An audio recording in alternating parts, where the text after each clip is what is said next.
तीन दामाद की सास पार्ट 2।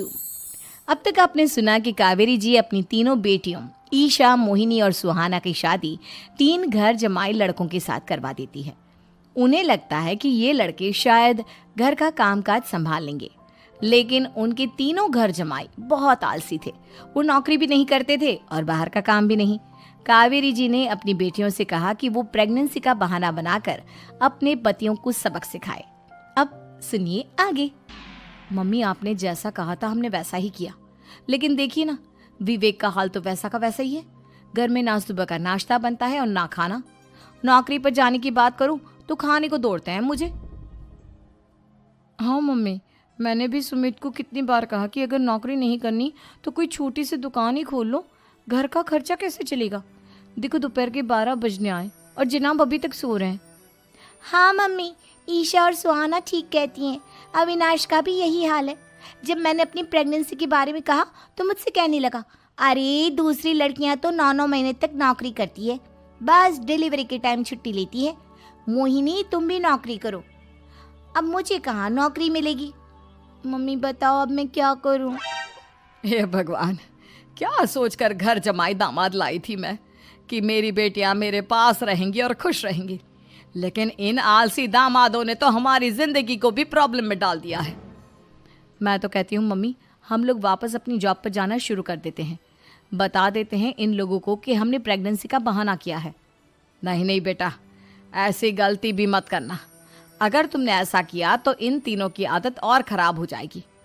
अरे आज नहीं तो कल कभी तो तुम प्रेग्नेंट होगी, तब वापस यही प्रॉब्लम आएगी। तब क्या करोगी तुम तीनों? हाँ मम्मी, आपकी बात तो बिल्कुल सही है। इन लोगों को तो सुधारना ही पड़ेगा। लेकिन कैसे? अपने बच्चों के आने की खबर सुनकर भी इन लोगों पर कोई असर नहीं हो रहा। पैसे कमाने के लिए घर से बाहर निकलना ही नहीं चाहते ये तीनों। अब मेरे दिमाग में एक प्लान आया है। तुम तीनों चिंता मत करो, उन तीनों को बुलाओ, फिर मैं बात करती हूँ। थोड़ी देर बाद कावेरी जी अपने तीनों दामादों को सामने बुलाकर अपनी बात कहना शुरू करती हैं। अविनाश, सुमित और विवेक, देखो बेटा, मैं ना तुम तीनों से बड़ा प्यार करती हूँ, इसीलिए तो तुम्हें घर जमाई बना कर रखा है मैंने। अरे मम्मी जी, सीधे सीधे कहिए ना, क्या बात है? प्यार तो हम भी आपको बहुत करते हैं। अरे मम्मी जी, आपकी इज्जत भी बहुत करते हैं। अरे भाई, आपके जैसी सास और कमाने वाली बीवी सबको मिलती है क्या? हाँ मम्मी, विवेक और सुमित ठीक कह रहे हैं। आपकी बेटी से शादी करके मेरी तो ज़िंदगी ही अच्छी हो गई है। जानती हूँ मैं, और ये भी जानती हूँ कि तुम तीनों अपने अपनी बीवियों से बहुत प्यार करते हो। बेटा, बात ऐसी है कि हमारे कुल गुरु ने कहा है कि प्रेग्नेंट होने के बाद मेरी तीनों बेटियां शुरू के 4 महीने हमारे गांव में जाकर रहेगी, जहां मेरे चाचा जी रहते हैं। अरे लेकिन क्यों मम्मी, गांव में जाकर रहने की क्या ज़रूरत है इन तीनों को? वो क्या है ना बेटा, हमारे परिवार को एक श्राप है। अगर मेरी बेटियों ने यहाँ पर बच्चा पैदा करने की कोशिश की तो उनके बच्चों को कुछ भी हो सकता है। इसलिए अब से लेकर 4 महीने पूरे होने तक इन्हें गांव वाले घर में रहना पड़ेगा। हाँ तो इसमें प्रॉब्लम क्या है मम्मी जी? हम भी वहाँ जाकर रहेंगे, पिकनिक मनाएंगे। अरे भाई बीवी जहाँ, हम भी वहाँ। हाँ यार, आइडिया तो बहुत अच्छा है। शहर की ज़िंदगी में रह रहकर परेशान हो चुके हैं, अब कुछ दिन गांव में बिताएंगे। तुम लोग समझने की कोशिश क्यों नहीं करते? तुम में से कोई भी वहाँ नहीं जा सकता, और मैं यहाँ रहूँगी ना तुम तीनों के साथ। 4 महीने की तो बात है, उसके बाद ये तीनों ही लौट कर आ जाएंगी। ठीक है मम्मी जी, अब हमारे बच्चों का सवाल है तो ये तो करना ही पड़ेगा। कावेरी अपनी तीनों बेटियों को कुछ दिन के लिए घर से बाहर कहीं दूसरे शहर में रहने के लिए भेज देती है। कुछ दिनों के बाद, अरे मम्मी जी, बहुत दिन से पिज्ज़ा नहीं खाया, मंगवाइए ना। क्या बताऊं बेटा, पहले तो बेटियां खर्चा दे देती थी क्योंकि उनकी नौकरी थी, लेकिन अब तो मेरे पास पैसे ही नहीं बचे। थोड़े बहुत पैसे हैं जो बच्चों की डिलीवरी में काम आएंगे। लेकिन मम्मी जी, आपकी बेटियों को वापस आने में तो अभी बहुत वक्त बाकी है। वही सोच सोच कर परेशान हो रही हूँ।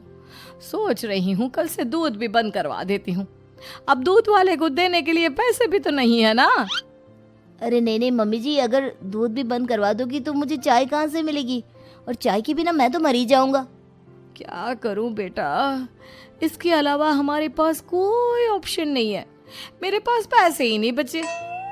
इस तरह कावेरी जी धीरे धीरे अपने तीनों दामादों को पैसे देना बंद कर देती हैं और घर में खाने पीने की चीजें लाना भी बंद कर देती है।